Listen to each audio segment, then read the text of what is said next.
Good morning everyone. Basahan tayo ng ating libro guys. History of the Filipino People by Agoncillo and Guerrero.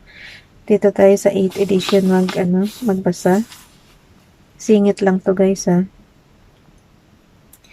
Today is 17/20/23. Yung note ko dyan, basahin nyo na lang. Kaya tayo napunta sa 8th edition. Pero pagkatapos nito guys, balik tayo sa 5th edition ha.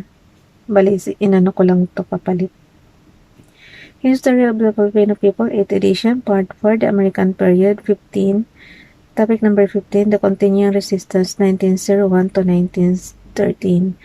Letter A, the Katipunan Inertia. So, dito na tayo sa number 3. In the Visayas, 1902. Basa.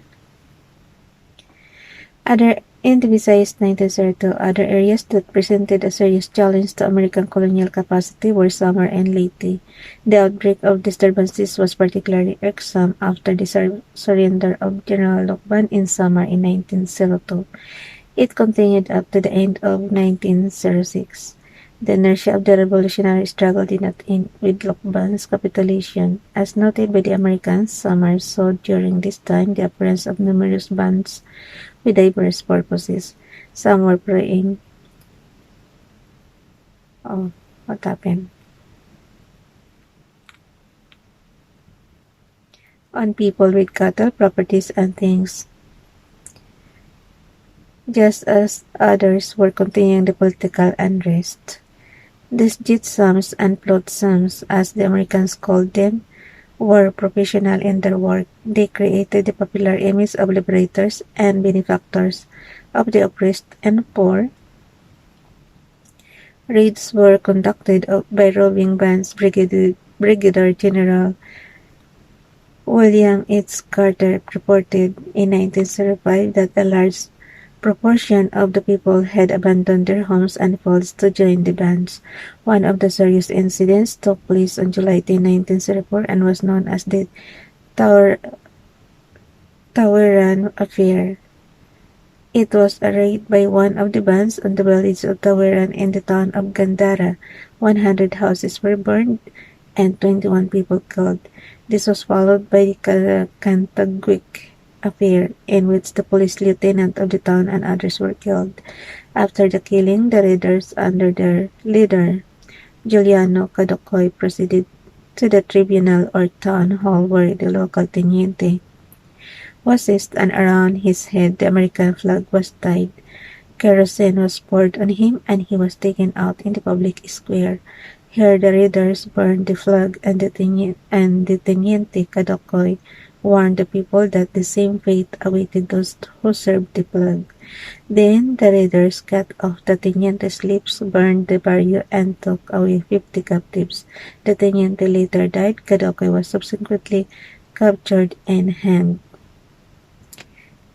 It should be noted that several towns had the same fate as Taweran and Cantagwic. 13 towns in Gandara, 11 in Catbalogan, 7 in Wright, 3 in Katubig, 8 in Borongan, 7 in Taft, and 3 in Lorente were put to the torch by the Pulahanis, the name be given to the insurrectors.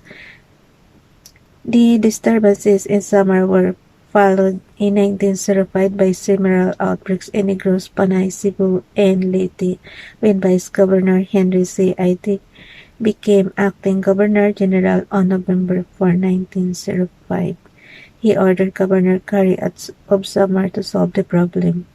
Curry admitted that by 1906 the situation had not been changed and thousands of people had joined the Pulahan movement.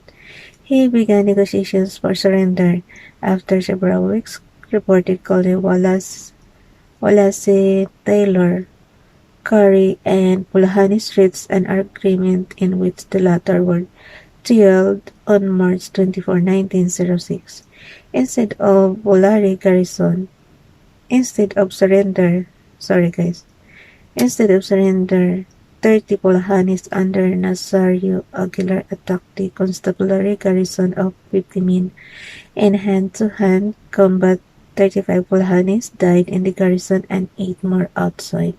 On the colonial side, 22 were killed, 7 were wounded, including Captain Jones and Lieutenant Bowers. As a result of the Magtaon incident, an inquiry revealed that the Pulahanis suspected bad faith when they saw present certain native officials and natively hated in the supposed surrender. The authorities deployed 7 companies of native scouts and 4 companies of American troops under Colonel Smith of the 8th Infantry to the summer campaigns. This was an addition to the 21st U.S. Infantry. In Leyte, the anti-American disturbances began in June 1906. It was reported that Jaime de Vera, governor of Leyte, might have given encouragement, being known to be one of the most obnoxious anti-Americans in the archipelago. In one of the engagements, 450 natives confronted the constabulary and the 21st Infantry. In the encounter, 59 of the insurrectos died. Why the Filipino had not abandoned the armed resistance to American rule, notwithstanding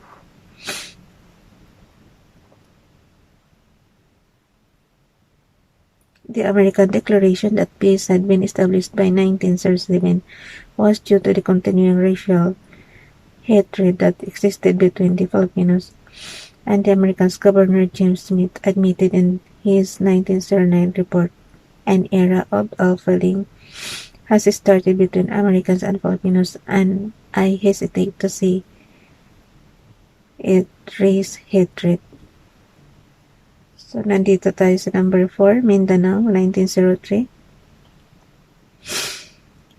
Armed disturbances with assumed the nature of anti-colonial resistance were also noted in Mindanao in March 1903. This kind of situation was recorded in Surigao.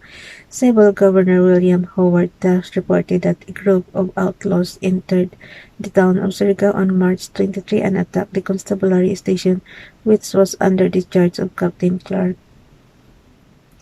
The captain was killed and the guns of the detachment were carted away by the attackers. The group tarried about the town before departing to their mountain hideouts. The 7 American women of the town were able to avoid being killed when they were gathered by Mr. Lothar S. Kelly, the provincial treasurer, in the government stone house. Kelly, the Indian scout of Yellowstone, held the attackers at bay until reinforcements arrived. Governor Taft was criticized for his casual treatment of the incident and for the sad state of the constabulary as a force entrusted with the internal security of the town. As a step to neutralize the criticism, Taft ordered the army to retrieve the 75 or more guns taken by the band. Those who were captured were tried by District Judge James Blob for about a month, during which time he was protected by 703 soldiers under Colonel Mayer of the 11th Infantry. The murderers of Clark were hanged, and President Theodore Roosevelt commended Kelly for his heroic deed. Another violent affair was reported in Misamis in May 1903 and lasted until late in the year. The disturbances were different from the Surigao incident because the Misamis elements were real insurrectos, part of the revolutionary resistance in the country against American rule. They were not bandits or cutthroats, as admitted by the American authorities, although not as widespread as the revolutionary resistance in Luzon or Visayas. The Misamis insurrectos had the respect and support of the people because their aim was to resist the colonial government in the region. Focus na siguro tong the Muslim struggle, guys. Marami-rami, hindi, tapusin ko na lang. Letter B, the Muslim struggle. Even before the fall of Aguinaldo, sporadic clashes between Muslims and American troops started in Moroland. It was part of American colonial policy not to provoke the Muslims to violent reactions reaction while the American war against Aguinaldo's armed forces was going on. The signing of the Batis Treaty on August 20, 1899 was part of this colonial strategy to neutralize the Sulu Muslims who were spoiling for battle against the Americans. By 1902, the Americans had reduced the Filipino resistance to small guerrilla attacks on American stations. This allowed American attention to be focused on the Moro problem, but American imperialist approach to the Muslim problem while anchored on a decisive military response, including a subtle use of non-military means to create a positive impression of American intention. Thus, in 1903, the Moro province was organized to reconstitute the administrative process in Mindanao in order to show democracy at work, but with American control remaining dominant. A year after, in 1904, with the successful inauguration of the Moro province with General Leonardo Wood as its first governor, the Batis Treaty was unilaterally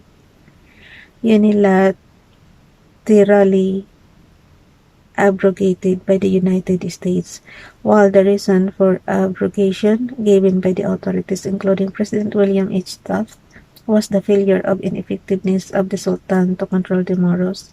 The actual reason was the need to cut at the outset any political posturing or leverage the Sultanate had acquired against American sovereignty or supremacy under the Batis Treaty.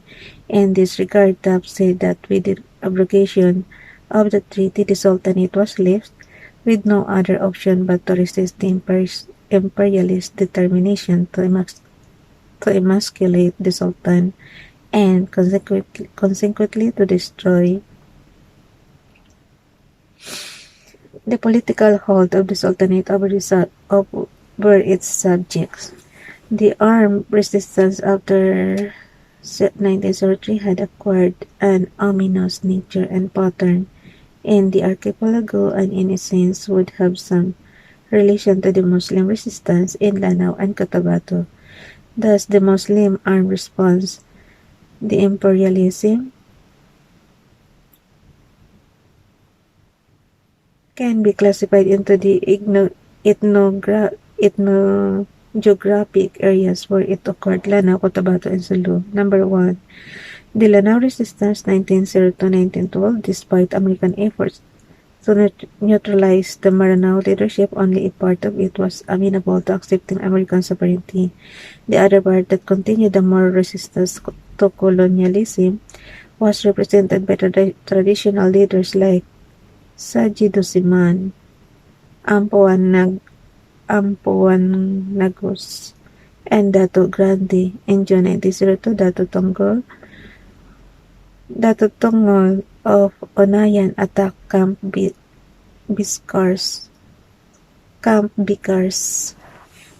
Ang hirap bigasin, guys. The Sultan of Vidayan was suspected by American authorities as being involved in the Tongol affair. He was arrested but ran amok when he failed to convince the Americans of his innocence. His death triggered unrest among the Lanao Muslims. In March 150 to 200 Muslims led by Sultan Gandoli and Sultan Tanagan fought furiously against the Americans. Only 3 Muslims escaped and 1 American soldier was seriously wounded.